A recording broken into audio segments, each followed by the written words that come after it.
வணக்கம் ஸ்டூடெண்ட்ஸ். இந்த வீடியோவில் குளோரின் இதனால் ஆர்த்தோ பேரா டைரக்டிங்காக ஒரு எலக்ட்ரோஃபிலிக் சப்ஸ்டியூஷன் ரியாக்ஷனில் இருக்குது அப்படிங்கிறத பற்றி பார்க்க போகிறோம். குளோரின் எலக்ட்ரோநெகட்டிவிட்டி ஜாஸ்தியாக இருக்கிற ஒரு ஆட்டம். அதனால் குளோரின் எப்போவுமே ஒரு இண்டக்டிவ் எஃபெக்டை -I எஃபெக்டை ஷோ பண்ணும். எதனாலனா அதனுடைய எலக்ட்ரோநெகட்டிவிட்டி ஜாஸ்தியாக இருக்கிறதுனால எலக்ட்ரான் புல்லிங் பவர் ஜாஸ்தியாக இருக்கும்.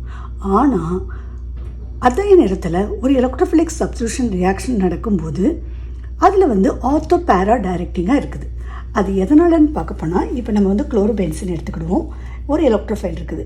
எலக்ட்ரோஃபைலுங்கிறது எலக்ட்ரானை நோக்கி அட்டாக் பண்ணுற, எலக்ட்ரான் ரிச் இருக்கிற இடத்த பார்த்து போகக்கூடிய ஒரு குரூப்பு, அதாவது எலக்ட்ரான் அட்ராக்டிங் ஸ்பீசிஸ். ஸோ இப்போ ஒரு எலக்ட்ரான் அட்ராக்டிங் ஸ்பீசிஸ் எப்போவுமே டபுள் பாண்ட் எலக்ட்ரான் ரிச் இருக்கிறது இல்லையா? ஸோ இந்த இடத்துக்கு போகும்போது என்ன நடக்கும்னா, இந்த இடத்துல போய் அட்டாக் ஆகுதுன்னு வச்சுக்கோங்க. இங்கே ஒரு ஹைட்ரஜன் ஆல்ரெடி இருக்கும். ஸோ இந்த hydrogen maybe losing.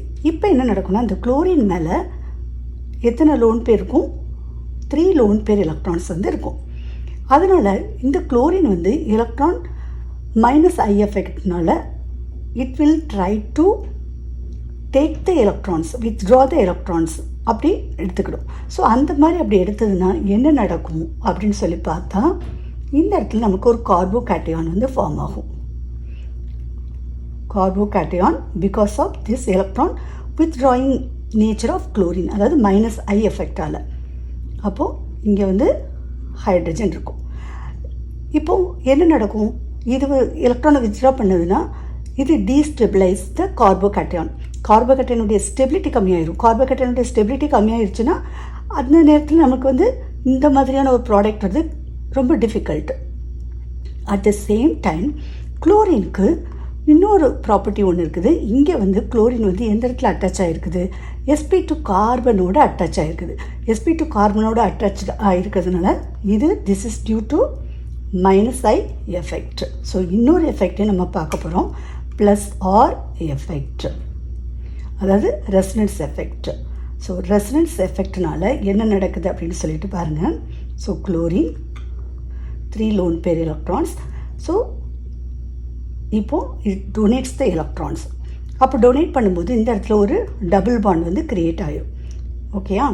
So electrophile இப்போ அட்டாக் ஆக போகுது. ஸோ இப்போ அட்டாக் ஆக போகுதுன்னா ஃபஸ்ட் நான் ரெசனன்ஸ் எஃபெக்டை உங்களுக்கு இங்கே நான் வரைஞ்சி காமிக்கிறேன்.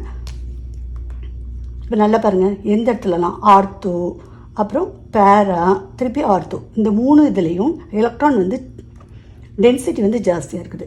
அதனால் எலக்ட்ரோஃபைல் ஆர்த்தோ அண்ட் பேரா பொசிஷனில் அட்டாக்கிறதுக்கான சான்சஸ் இந்த ரெசனன்ஸ் எஃபெக்டால் கிடைக்குது. இப்போ நம்ம திருப்பி வரைவோம். அப்போ நமக்கு எந்த மாதிரியான ப்ராடக்ட் கிடைக்கும்? ஆர்த்தோ பேரா எலக்ட்ரோஃபைல் இந்த இடத்துல அட்டாக் ஆகும்.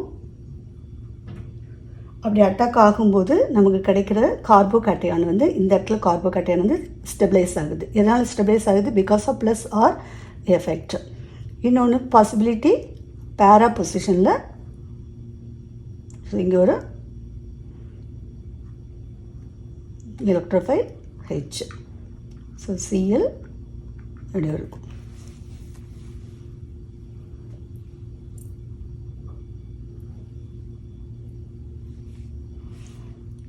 அப்போது ரெசனன்ஸ் எஃபெக்டால் நமக்கு ஆர்த்தோ அண்ட் பேராவில் டைரக்டிங்காக எலக்ட்ரோஃபிலிக் சப்ஸ்டியூஷன் ரியாக்ஷனில் குளோரின் இருக்கிறதுக்கான சான்சஸ் இருக்குது. ஸோ இண்டக்டிவ் எஃபெக்ட் என்ன பண்ணுதுன்னா, ரியாக்டிவிட்டியை கண்ட்ரோல் பண்ணுது. அதே நேரத்தில் இந்த ரெசனன்ஸ் எஃபெக்ட் ஓரியன்டேஷனை, அதாவது ஆர்த்தோ பேரா டைரக்டிங்கில் மட்டும் நம்மளுக்கு ப்ராடக்ட் கிடைக்கிறதுக்கு உதவியாக இருக்குது. அதனால தான் குளோரின் ஆர்த்தோ பேரா டைரக்டிங்காக ஒரு எலக்ட்ரோஃபிலிக் சப்ஸ்டியூஷன் ரியாக்ஷனில் இருக்குது. தேங்க்ஸ் ஃபார் வாட்சிங்.